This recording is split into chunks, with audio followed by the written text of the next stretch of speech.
Mungkin pengajian Bu sudah kita udah bicara sistematika. Mungkin kendala mungkin tadi udah dijelaskan juga secara singkat oleh Bu Isinda. Mungkin apa Bu untuk tip Bu biar gampang masih berhubungan dengan topik, berhubungan dengan dosen, dengan adanya dosen galak sekali sih. Dosen yang paling sering saya temukan di lapangan itu dosen susah banget dihubunginya. Kenapa sih? Padahal sangat mudah menghubungi dosen di SCB aja. Dosen di SCB aja itu ada nama timetable-nya. Pasti mereka ada di prodi masing-masing. Lihat aja timetable dosennya ya Pak ya. Gitu. Bisa ketahuan kok hadir di hari apa saja dosen tersebut. Mungkin Bu, mau ditipnya Bu. Oke, kalau bicara tentang tips itu berarti kembali lagi kepada tadi yang sudah saya sebutkan ya. Berarti pertama memang kita harus banyak membaca kan ya. Tidak mungkin kita bisa menghasilkan sesuatu tanpa ada masukan itu. Tidak mungkin akan ada output tanpa adanya input. Jadi membaca harus wajib dilakukan terkait dengan tema yang kita pilih. Minimal kita tahu sedikit lah tentang tema yang kita pilih. Jangan yang terlalu baru gitu ya, yang nggak pernah diajarkan. Lalu karena suka, tertarik, lalu diambil. Walaupun tadi disebutkan emang yang kita minat itu yang berada di paling atas, tingkatan paling atas.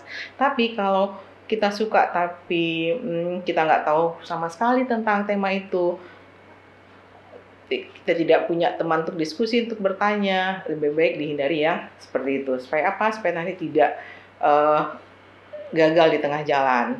Itu yang mungkin yang pertama. Lalu yang kedua, kalau biasanya mahasiswa tuh ketemu sama senpai senior itu di apa sih? Di grup ini ya? UKM biasanya sensei. Enggak, kalau yang kan dapat info tuh. Susah kalau skripsi gitu. Itu dapatnya kan dari senpai kan, dari senior kan ya. Dia nggak nanya kesulitannya seperti apa gitu. Kadang suka tanya sih kita sebagai kohai juga suka nanya-nanya ke senpai kan, penasaran juga nih kesulitannya apa aja sih, terutama pas sidang sih sensei. Kebanyakan dari kita kohai itu nanya ke senpai itu biasanya perihal sidang sih sensei.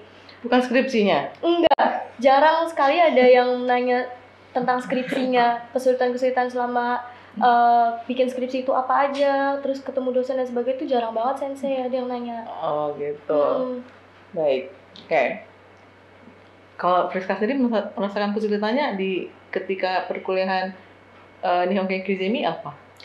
Kalau saya pribadi sih kesulitannya pertama milih judul ya sensei ya, itu udah pasti milih judul. Kemudian pengumpulan data sama nyari teori-teorinya si sensei agak sulit. Tapi sebenarnya mereka udah mulai digiring kan ya Pak Elsan ya dengan perkuliahan ini kan semester 6 udah dimulai kan bagaimana nanti menentukan judul, tema, kemudian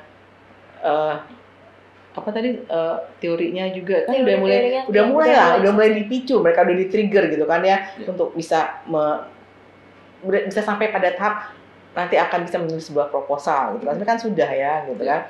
Nah, tadi mungkin ya berdasarkan itu mungkin ya tipsnya seperti tadi ya, kos tidak terkendala di tengah jalan nanti. Lalu tadi terkait sidang gitu. Sidang itu kan layaknya ujian ya. Jadi kita mempertanggungjawabkan apa yang kita tulis hanya sesimpel itu sebenarnya. Kalau kita yang mengerjakan sendiri harusnya tidak khawatir ya. Karena pembuatan skripsi itu dari bab 1 sampai bab 5 kesimpulan itu kan tidak langsung jadi. Ada step-stepnya gitu. Bab 1 itu mungkin memakan waktu 3 kali pertemuan, bimbingan gitu ya. Nah itu selagi kita bolak-balik itu ke dosen pembimbing kan udah menambah ilmu ya. Pemahaman bertambah gitu kan terhadap latar belakang, masalah makin jelas, masalah penelitiannya apa gitu kan ya. Lalu tujuannya makin jelas juga, lalu paham dengan definisi operasional yang digunakan. Itu kan mau tidak mau akan lengket di kepala. Ya. Lalu sampai kita pada bab 2 kan. Kita jadi tahu teorinya apa gitu. Karena sering nulis, sering baca, otomatis hafal teorinya, hafal namanya, bukunya, bahkan halamannya gitu. Karena kan itu terus yang kita kulik-kulik terus ya.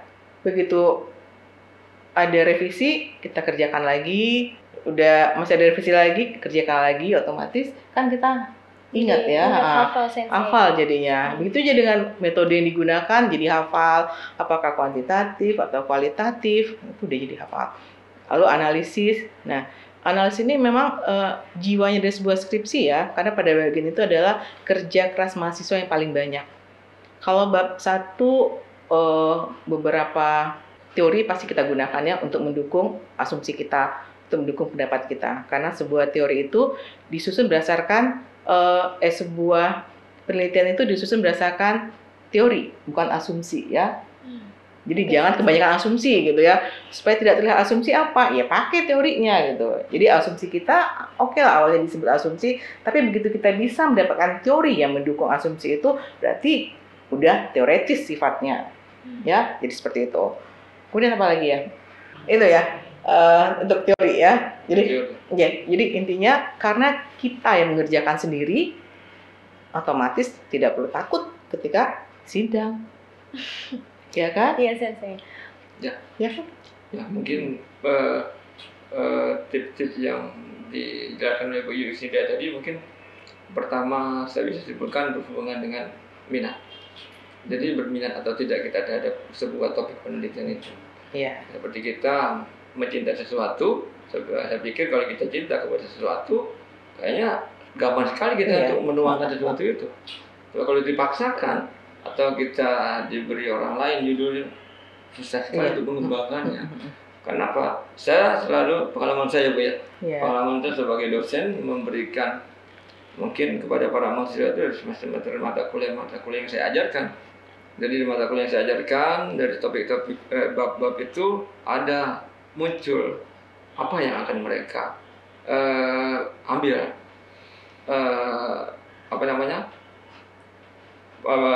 materi yang akan dicoba untuk mereka pilih. Misalnya kalau kebetulan saya di bidang linguistik itu banyak membahas tentang bagaimana bidang-bidang dari awal, dari mikro dan makronya.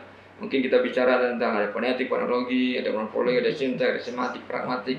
Di setiap mata kuliah itu saya coba untuk mereka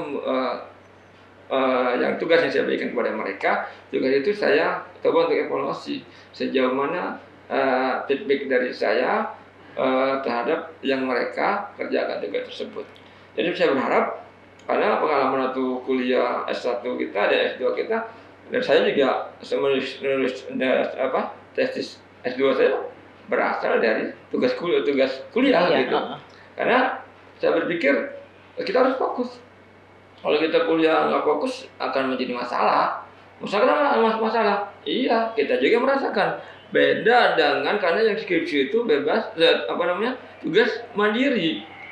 Beda dengan tugas kalau kita tugas UAS atau tugas yang kita kuliah itu ada limit waktunya. Tapi kalau tugas skripsi ada tahun depan, jadi kita kita buang-buang waktu. Kita apalagi kalau belum punya topik penelitian, berat sekali untuk memilihnya. Apalagi kamu kapan selesainya sih? Ditanya terus ya setiap ketemu. Belum ada judul Pak, belum ada topik Pak, seperti itu.